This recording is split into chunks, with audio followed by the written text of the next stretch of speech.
नमस्कार, बहुत स्वागत आप सभी का। आप देख रहे हैं हमारा खास कार्यक्रम दिल से, और आज हमारे साथ मौजूद हैं एक ऐसी शख्सियत जो मुशायरों और अदब की दुनिया में पिछले 50 सालों से छाए हुए हैं।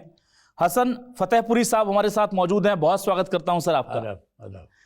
और न्यूज़ 24 के इस खास कार्यक्रम में आज हमने हसन फतेहपुरी साहब को इसलिए आमंत्रित किया है क्योंकि ये ना सिर्फ अदब में अपनी पहचान बना चुके हैं, बल्कि हर रंग जो है साहित्य का, उसमें इन्हें बहुत अच्छे से जाना पहचाना जाता है। ये गजल, नात, भजन, आरती, हमद, हर तरह जो भी कहते हैं ना कि सीधे दिलों से दिलों तक पहुंचने वाली चीज है, उसकी तमाम जो खूबी है वो उनके अंदर समाई हुई है। बहुत बहुत स्वागत करता हूं सर आपका। मैं जानना चाहूंगा हसन फतेहपुरी साहब, 50 साल बहुत लंबा अरसा होता है, कैसा रहा सफर? क्योंकि आप जैसे अनुभवी लोग कम मिलते हैं। बहुत बहुत शुक्रिया आपका कि आपने मुझे याद किया इस प्रोग्राम के लिए, दिल से के प्रोग्राम के लिए। और यकीनन दिल से प्रोग्राम के लिए जब हम आते हैं तो हम दिल की ही बात करेंगे जी। शायरी का ताल्लुक़ असल में दिल से है, और जब शायरी करता है आदमी तो दिल की बात करता है और दिल वालों से बात करता है जी। इसी तरह से मैंने भी कोशिश की, और ये जिस तरह से कहा जाता है कि ख़ानदान से मिलती है, विरासत से मिलती है, तो ये शायरी मुझे विरासत में मिली। मेरे वालिद शायरी करते थे, मेरे चचा शायरी करते थे, मेरे बड़े भाई शायरी करते थे। लेकिन इत्तेफाक ये था कि मैं उस वक्त पढ़ रहा था, छोटा था, और घर से बाहर था पढ़ाई के सिलसिले से। लेकिन जरासीम जो हमारे अंदर थे उन्होंने मुझे इस बात के लिए उकसाया कि मैं शायरी करूं। ऐसे हालात बने कि मुझे शायरी करनी पड़ी। ये नहीं शौक़ से नहीं, बल्कि कुछ ऐसे हालात बने कि मुझे शेर कहने पड़े। तो उसका सिलसिला ये हुआ कि फिर जब एक मर्तबा शेर कहे तो फिर बार बार मुझे ऐसे वक्त आ रहे कि मुझे शेर कहने पड़े। और इस लाइन में मैं एकदम से आगे बढ़ा, और मैंने सारी चीज़ें छोड़ के सिर्फ शायरी की तरफ अपना ध्यान रखा, और कोशिश ये की कि जिस तरह जैसे जैसे ज़िंदगी का तजुर्बा हुआ, जैसे जैसे शायरी का तजुर्बा हमारा हुआ, तो मैंने, क्योंकि हमारी ज़िंदगी में हर तरह के लोग मौजूद हमारे साथ थे।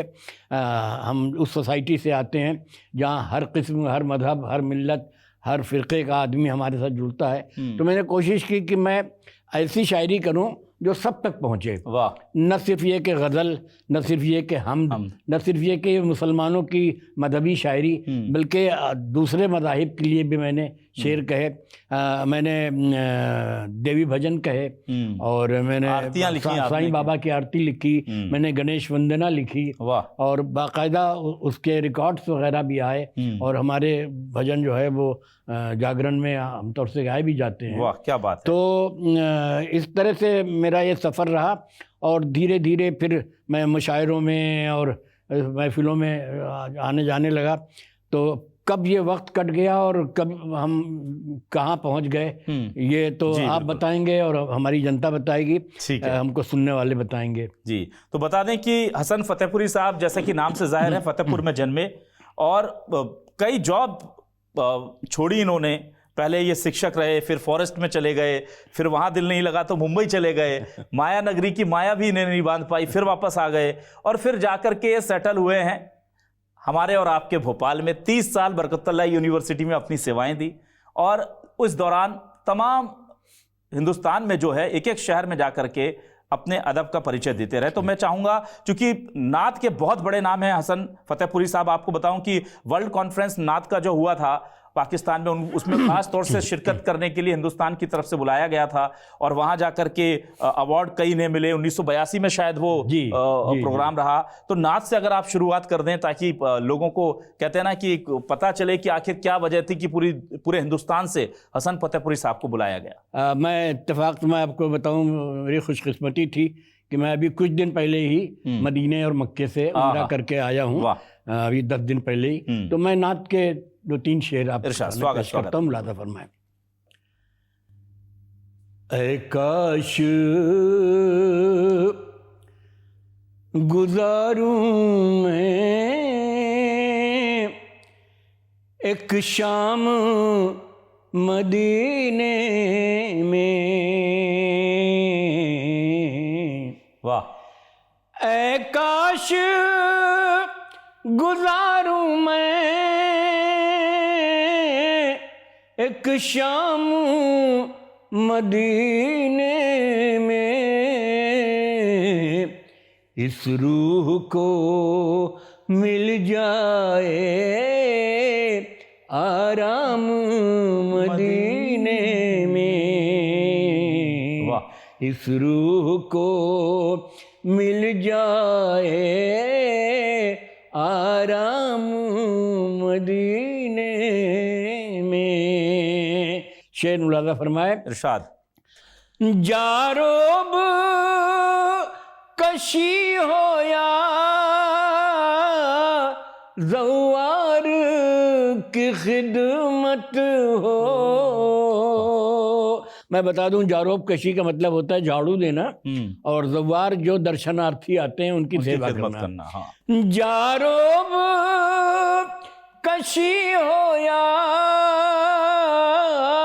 ज़वार की खिदमत हो,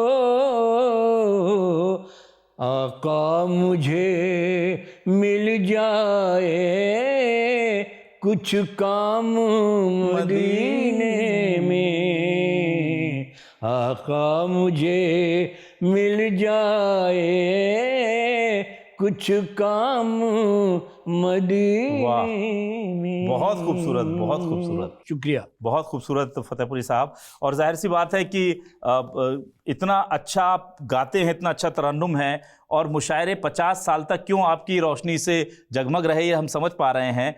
अब लेकिन फतेहपुरी साहब बहुत चलन बदल गया है, आपने तो दौर देख लिए सारे। क्या कैसे देखते हैं, क्या उर्दू अदब, हिंदी साहित्य, कविता, शेर शायरी, इसका भविष्य कैसे देखते हैं आप? देखिए, ऐसा है कि जो तब्दीली है, बदलाव है, ये कुदरत का नियम है। तो जिस तरह से हमारे असातिज़ा जो बुज़ुर्ग हमारे शायरी करते थे, यकीनन अब वो न रंग नहीं रह गया है। बहुत कम इस तरह के लोग हैं जो उस तरह की शायरी करते हैं, क्योंकि ज़बान बदलती है, लहजा बदलता है, सुनने वाले बदलते हैं। तो इस तरह से करते करते हम यहाँ तक आए हैं कि अब लबो लहजा शायरी का बदला है, गज़ल की ज़बान बदली है, गज़ल के बातचीत करने का ढंग बदला है। जितने जैसे जैसे हालात बदलते हैं, पहले गज़ल लब व रुखसार की बातें होती थीं, गुलु बुलबुल की बातें होती थीं, लेकिन अब गज़ल जो है वो हमारी ज़िंदगी हो गई है। हम कैसे जीते हैं, कैसे रहते हैं, हमारे चारों तरफ के हालात कैसे हैं, उन पर अब शायरी होने लगी है, अब वो गज़ल हो गई है। बहुत बढ़िया। तो बहुत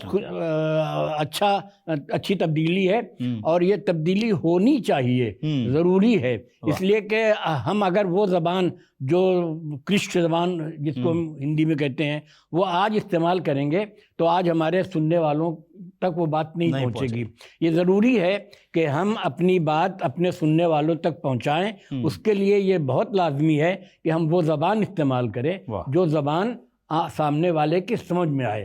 और इसी ज़बान में आपकी एक बड़ी खूबसूरत गज़ल है आँखें, वो बहुत मकबूल है। मैं आपसे दरख्वास्त करूंगा कि वो हमारे दर्शकों को ज़रूर सुनाएं। दो चार शेर उस गज़ल के मैं पेश की देता हूँ, मुलादा फरमाएं। मशायरे की बहुत मशहूर, बहुत मकबूल गज़ल है। दिल के सब राज खोलती आँखें, दिल के सब राज खोलती आँखें, मैंने देखी हैं बोलती आँखें, देखी है बोलती आँखें, मैंने देखी हैं बोलती आँखें। उसने मतलब देखें, फिर तेरी राह देखती आँखें, फिर तेरी राह देखती आँखें, आंसुओं से भरी हुई आँखें।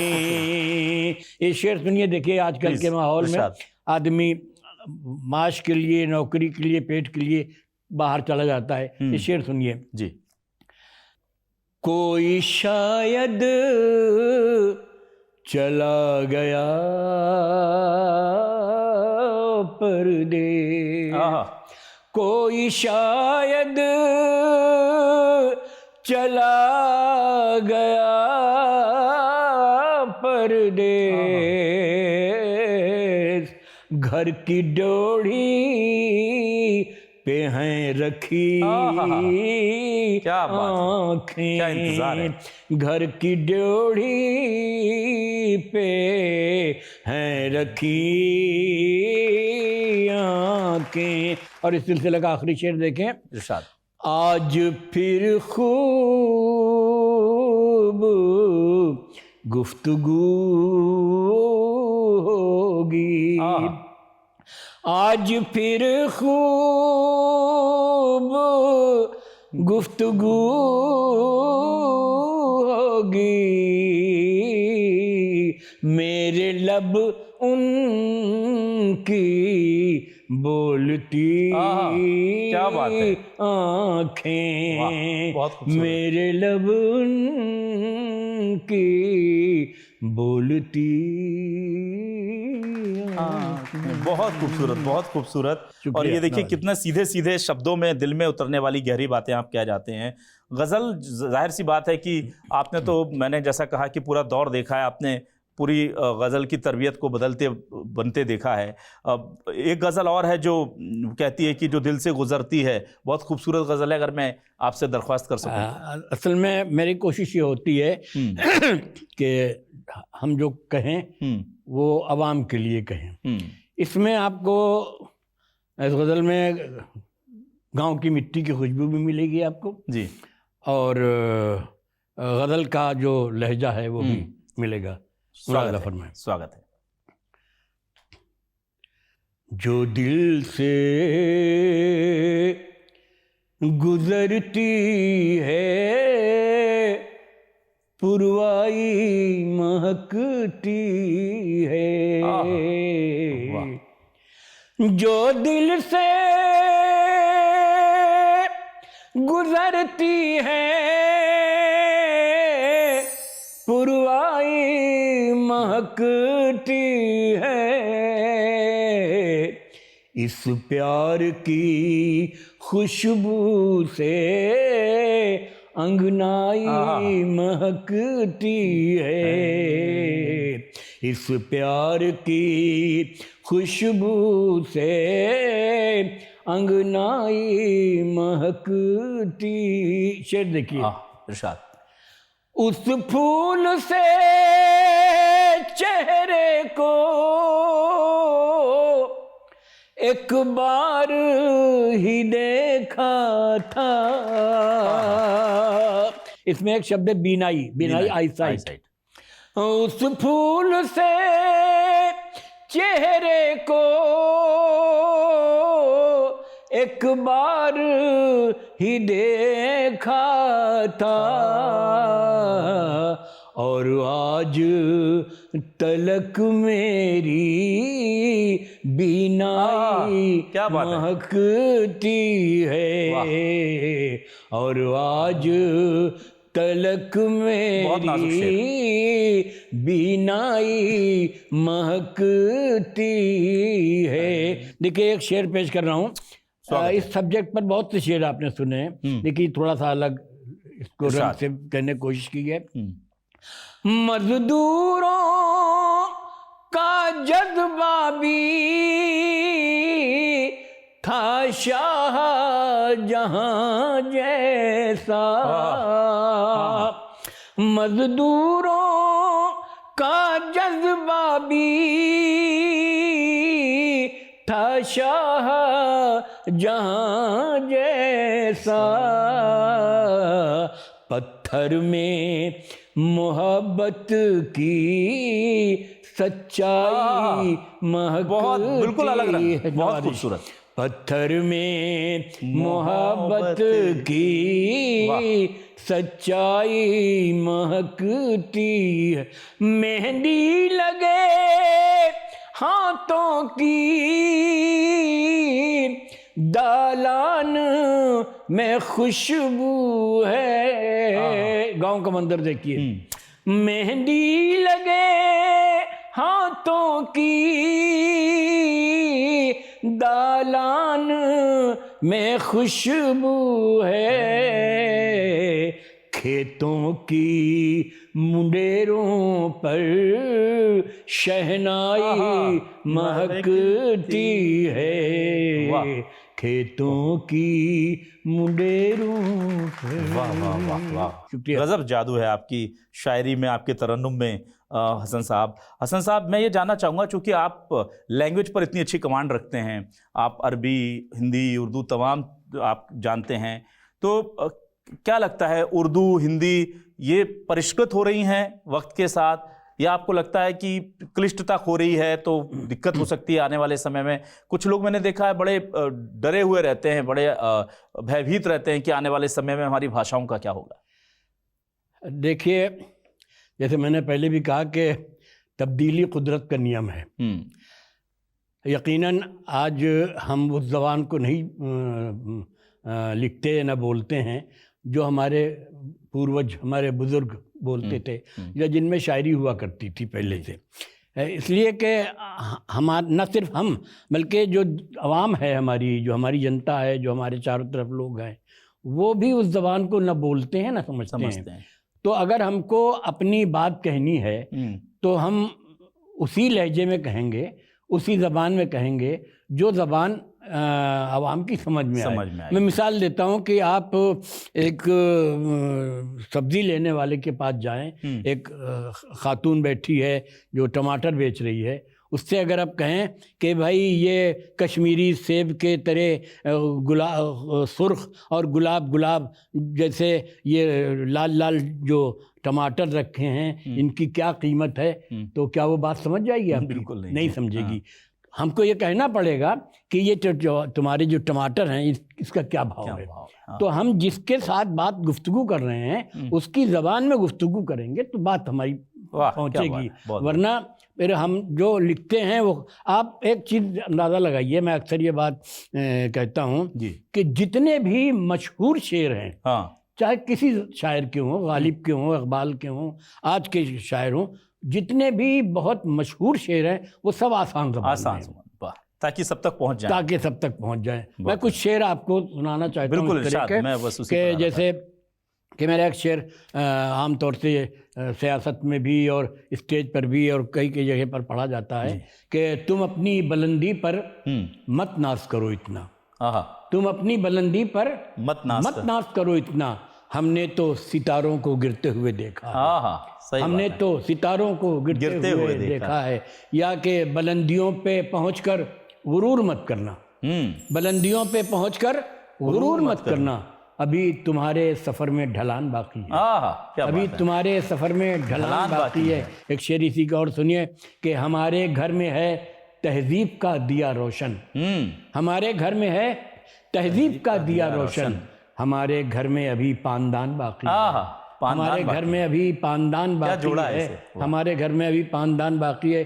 जनाब हजरत गालिब की ज़मीन पर दो शेर में पेश कर रहा हूँ कि जब आदमी लगने लगा छोटा मेरे आगे, जब आदमी लगने लगा छोटा मेरे आगे, आईना तभी वक्त ने रखा मेरे आगे, आईना तभी वक्त ने रखा मेरे आगे। इसमें एक शेर ये देखिए कि सूरज की अगर पुष्ट पनाही नहीं होती, पुष्ट पनाही है बैकिंग, किसी बड़े आदमी की बैकिंग, सूरज की अगर पुष्ट पनाही नहीं होती, जा ही नहीं सकता था ये साया मेरे आगे, जा ही नहीं सकता था क्या बात ये साया मेरे आगे। तो दर्शन हो गया पूरा। बहुत बहुत खूबसूरत बात कही आपने, बहुत अच्छी बात है।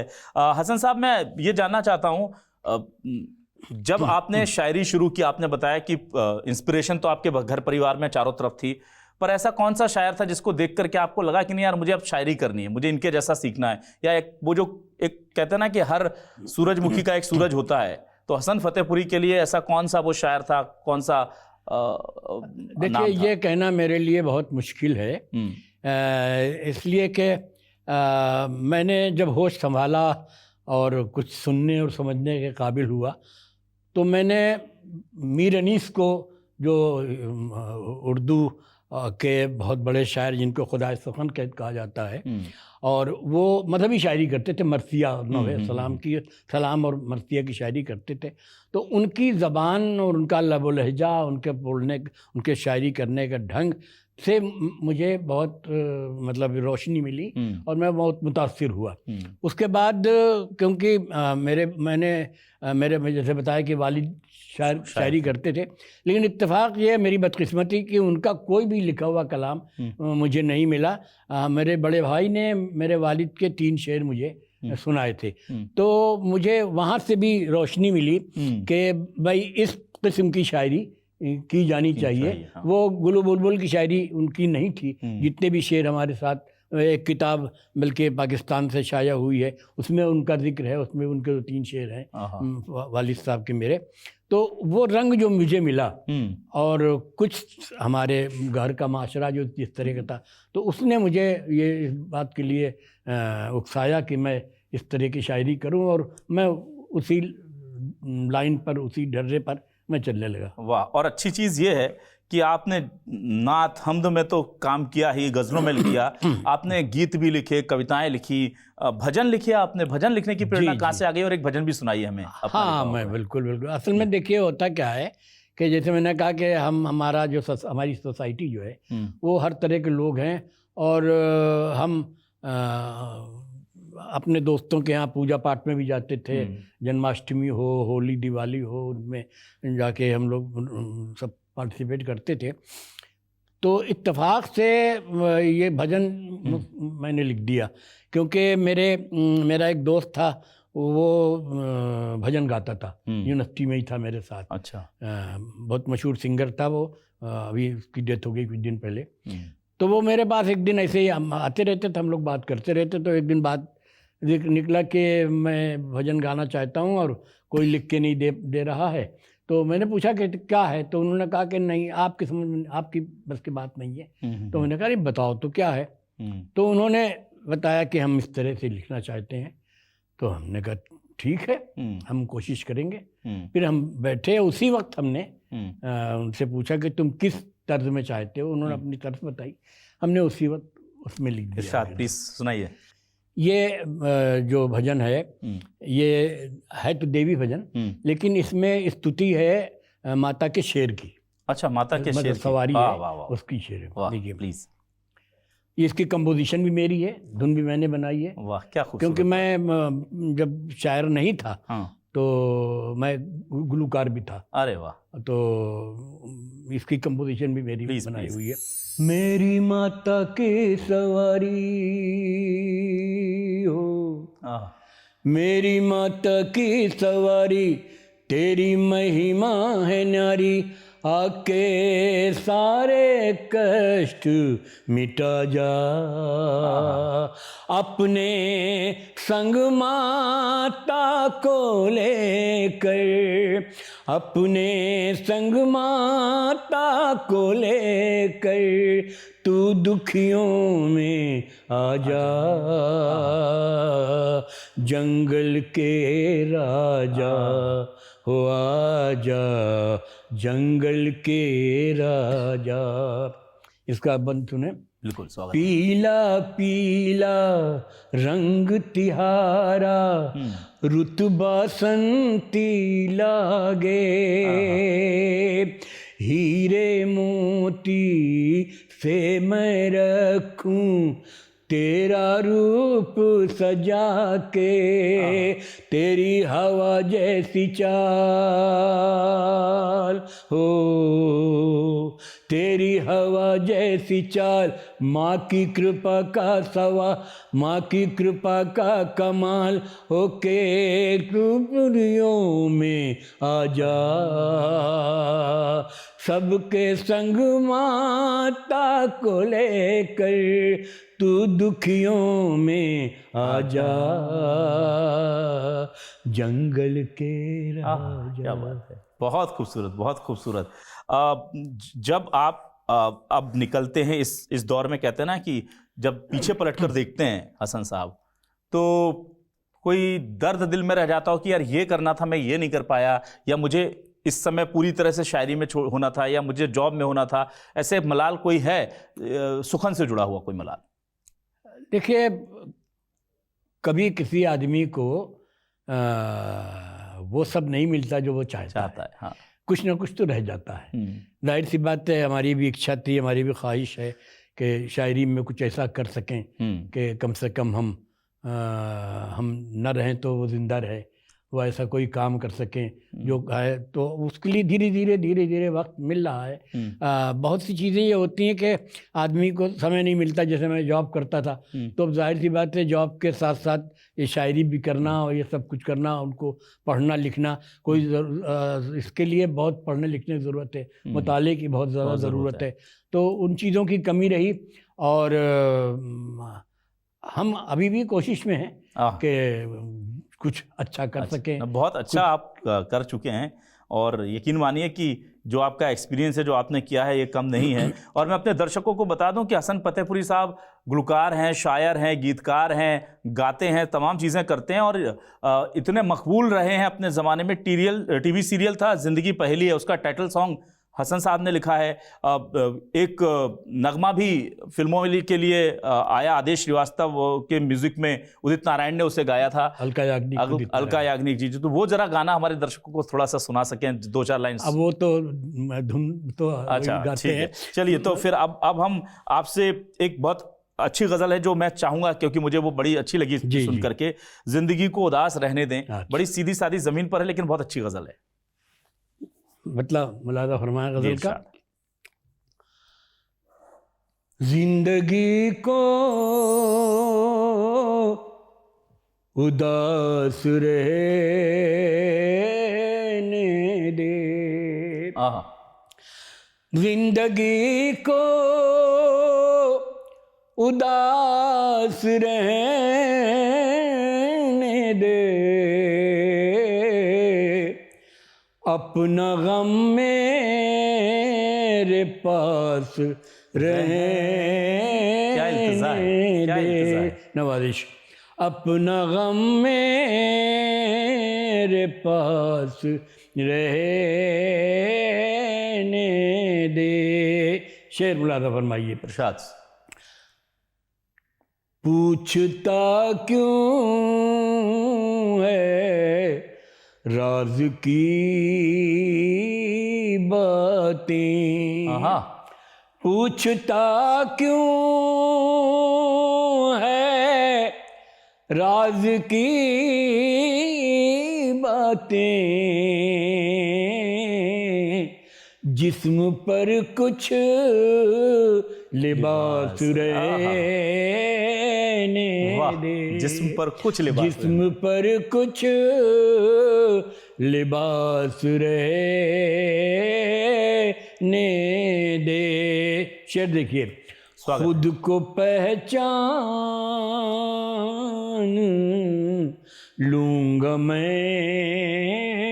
एक दिन, खुद को पहचान लूंगा मैं एक दिन, आईने आस पास रहने दे, आईने आस पास रहने दे। जिंदगी के जिस्म के इस उदास जंगल में, जिस्म के इस उदास जंगल में, रूह को बद हवास रहने दे। आखिरी शेर इसका सुने। रूह को बद हवास रहने दे, तशनगी को सुकून मिलता है, तशनगी को सुकून मिलता है, सामने बस गिलास रहने दे, जिंदगी को उदास रहे। शुक्रिया। बहुत खूबसूरत, बहुत खूबसूरत। जाते जाते चूंकि अब मैं चाहूँगा कि आपसे लास्ट में मैं एक वो शेर ज़रूर सुनना चाहूँगा जो हमारे सिलेबस में पढ़ाया जा रहा है यूनिवर्सिटीज़ में, एमए में, लेकिन उससे पहले मैं आपसे ये दरख्वास्त करूँगा कि हमारे नई और युवा पीढ़ी जो आजकल बहुत अच्छा लिख रही है, बहुत अच्छा बोल रही है, बहुत अच्छी कोशिश कर रही है, उसके लिए 2 शब्द आप कहिए कि कैसा करना है उनको थोड़ा सा कहते हैं ना कि गाइडेंस दीजिए। देखिए, आज मैं जिस जगह भी खड़ा हूँ, जो भी है, जैसा भी है, हम भी उन्हीं रास्तों से होके आए हैं और हमें ये चाहिए कि अगर हमको शुरुआत में कुछ मुश्किलें आती हैं, कुछ परेशानियां होती हैं, कुछ दिक्कतें आती हैं, तो उनसे घबराइए नहीं, आगे बढ़िए, कोशिश करिए, रास्तों के पत्थरों को हटाइए और उसके बाद आगे बढ़िए। यकीनन अगर आप कोशिश करें तो कोशिश के बगैर तो कुछ काम नहीं होता। हाँ। आप जब भी आगे बढ़ेंगे उसके लिए आपको कोशिश करनी पड़ेगी। तो ये ज़रूरी है कि आप उसके लिए मेहनत करें, कुछ काम करें, तब आप आगे बढ़ेंगे और मायूस कभी ना हो। वाह। मायूस कभी ना हो और इसी तरह से आगे बढ़ते रहें। वो मैं मतले के साथ वो शेर सुना रहा हूँ वो शेर आपको जरूर सुनाइए कि धूप का पंछी घर की दीवारों से जब उड़ जाता है, धूप का पंछी घर की दीवारों से जब उड़ जाता है, धूप का पंछी घर की दीवारों से जब उड़ जाता है, मेरे कमरे में जाने किसका साया लहराता है, मेरे कमरे में जाने किसका साया लहराता है। ये शेर है वो, देखिए इसमें 3 शब्द हैं, हाल, माजी, मुस्तकबिल, यानी वर्तमान, भूतकाल और भविष्यकाल। तो हाल को मुस्तकबिल की खातिर जोड़ रखा है माजी से। क्या हाल को यानी वर्तमान को मुस्तकबिल की खातिर, भविष्य की खातिर जोड़ रखा है माजी से, भूतकाल से। हाल को मुस्तकबिल की खातिर जोड़ रखा है माजी से, तीर को जितना पीछे खींचो उतना आगे जाता है। क्या खूबसूरत शेर है। तीर को जितना पीछे खींचो उतना आगे जाता है। अपनी रफ्तार बढ़ाने के लिए, आगे मंजिलों में बढ़ने के लिए ज़रूरी है कि आप अपनी ज़मीनों से, अपने पूर्वजों से, अपने माजी से जुड़े रहें। उनकी अच्छाइयाँ और बुराइयाँ आपको आगे के लिए रास्ता देंगी और आपका रास्ता हमवार करेंगी। वाह, एक शेर ये जो है, ये वाकई में ज़िंदगी का पूरा फ़लसफ़ा आपने कह दिया। बहुत खूबसूरत। हसन फतेहपुरी साहब, आप हमारे स्टूडियो में आए, हमसे बातचीत की, हमारे इस खास कार्यक्रम दिल से में शामिल हुए, बहुत शुक्रिया करता हूँ आपका। मैं बहुत शुक्रगुजार हूँ आपका और आपके इस प्रोग्राम दिल से का, न्यूज़ 24 का, कि उन्होंने मुझे बुलाया, मुझे इज्जत दी, इस काबिल समझा कि मैं आपके इस प्रोग्राम में आ सकूं। बहुत बहुत शुक्रिया आपका और तमाम चाहने वालों का और जो जनता देख रही है उनका। मैं बहुत बहुत शुक्रगुजार हूँ।